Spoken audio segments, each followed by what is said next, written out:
Hello, friends. Good morning. Welcome to today's Daily Dharma.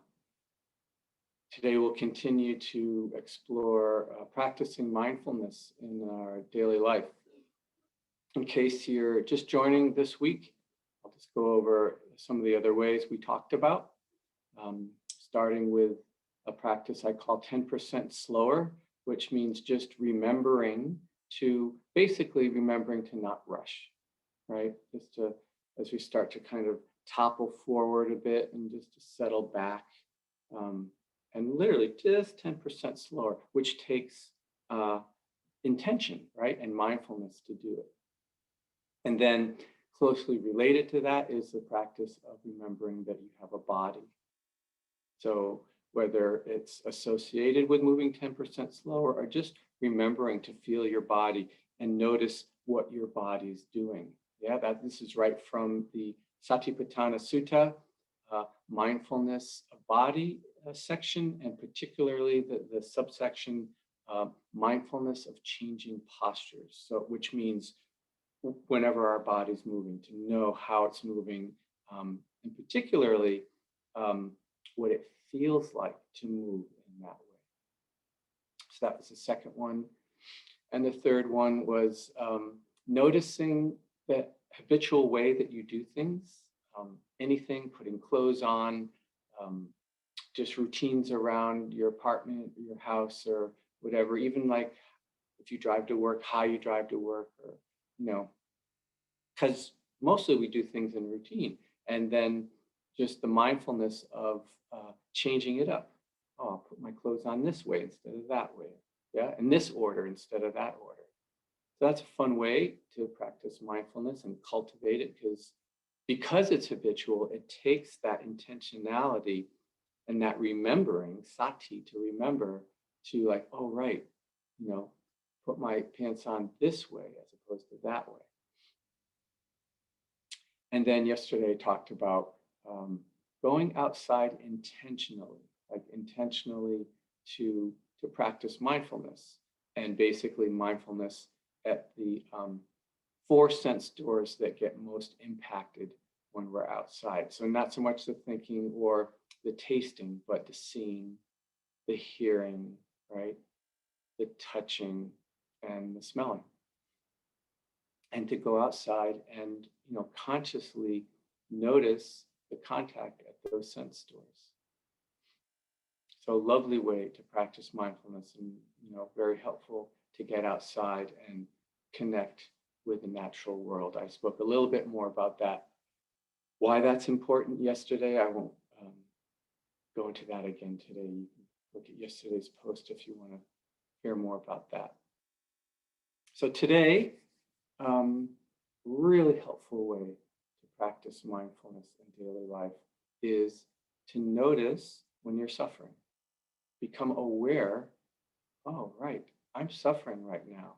My experience is, yuck, it doesn't feel good. I'm battling with life, right? I'm fighting with life. I'm resisting this or that. I'm wanting this or that. There's struggle. There's dis-ease, right? There's not ease. I'm not congruent with the way things are right now. Kind of not on board. I'm struggling. I'm resisting.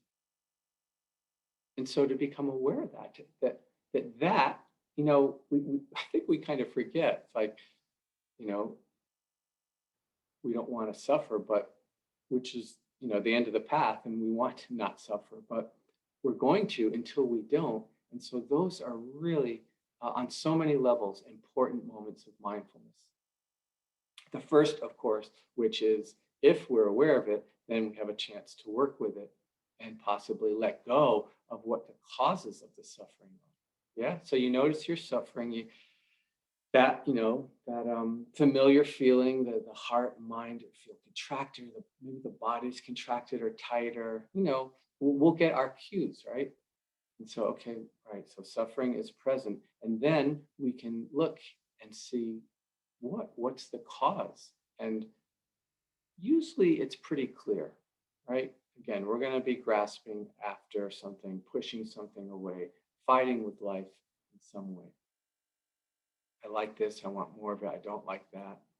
Um, and and then once we notice that, it's like, okay, we're closer, right? We're even closer to suffering. We're feeling the cause now. We're right in there with it, which is where we want to be. Yeah, the Buddha said dukkha must be experienced. So we're really in there experiencing it, maybe feeling it in the body, mindfulness of that. And then, there's the choice, the potential to, can we let that go? Can we let go of that grasping? Yeah. Can we let go of demanding that life be different than it is in the moment? Which of course it doesn't mean that in the end we may not take action on a situation, right? This doesn't mean that. But right in this moment, can we be congruent with how it is? So can we let go of demanding that it be different? See, maybe we can, maybe we can't. But with the mindfulness, there at least becomes that potential, yeah, that choice of perhaps letting go of that which is causing us to suffer. So, really, important place to bring mindfulness to, because, um, you know, any moment of suffering is actually like it's pregnant with the possibility of release, right? Of that suffering being let go of, which of course means noticing and letting go of the causes of suffering, right? Because suffering, like anything else, arises dependent on causes, on the conditions that are supportive for it. So if we're not really tuned into the conditions that are giving rise to it at that moment, it's going to be really hard to let go of the suffering, right? Because uh, the the conditions will still be there and kind of like they'll keep feeding it. And the other reason that this is an important place to bring mindfulness to is that, it happens, small s sufferings. You know, you're driving on the road, someone's, I don't know, going slower than you might like them to in front of you, and there's this, you're not raging, but it's like, wishing it was different, or so that's what I mean by small s suffering. They happen pretty often. Um, and so there's this potential, right, for mindfulness throughout the day because they're happening pretty uh, frequently. Okay. And so now let's go into the formal practice where we're going to pay attention to the wake up moment as a place to start to notice suffering and its cause. Very good place to bring mindfulness to. Okay, settling in to the posture you're going to meditate in.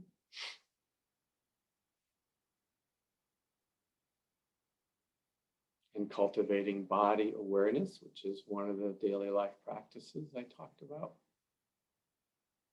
There is a body here. How do I know? My eyes are closed. How do I know? I feel it. I feel it in contact with whatever, chair, floor, bench, cushion.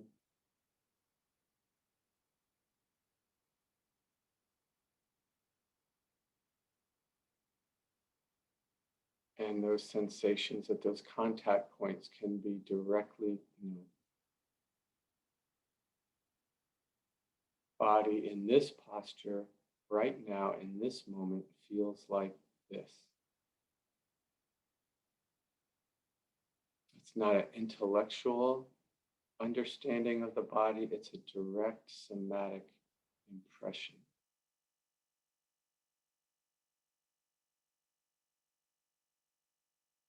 It's like we drop beneath the concept of body. Because we could call it anything, right? We could call it a tree if that was the convention. How's your tree feeling today, right? It's just a word, it's a concept. We drop below that concept and we connect directly with the experience of, using the concept now, of body. And it's sensations, isn't it? Pressure, heaviness, hardness, softness. Could be heavy, but also could feel light. Sometimes there's a sense of lightness, usually at the contact point. So we feel the heaviness, the density, the earth element in the body. And we just have a few minutes of just keeping the attention just at these contact points. So just for today, that's the meditation object, the sensations you feel at those contact points.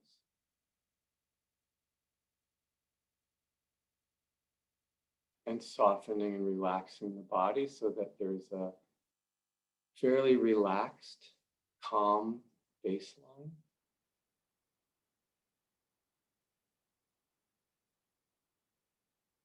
So that when we wake up from being lost in thought, when we bring our attention to the body, we can see what impact did identifying with those thoughts have on the body. The body will give us real, truthful information about what the impact of that identification with thought was.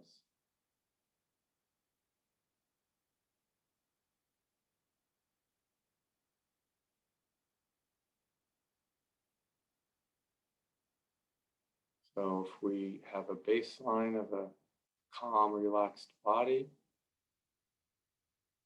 mind gets pulled into a pleasant fantasy,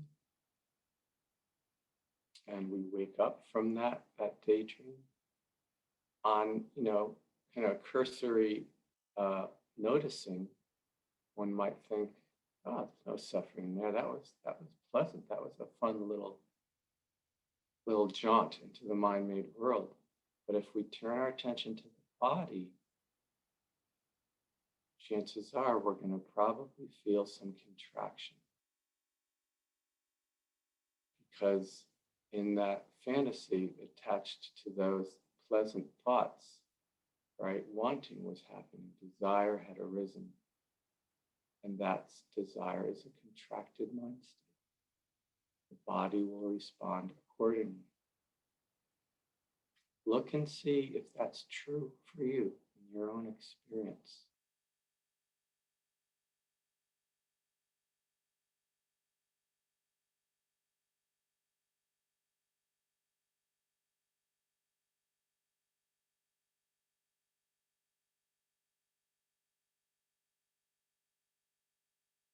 So very helpful to start with a still, calm body.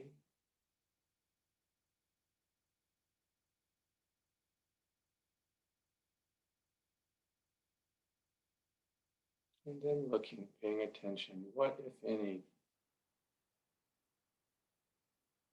results came in the body, the impact on the body from taking that journey through the mind-made world.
Good to practice with you this morning.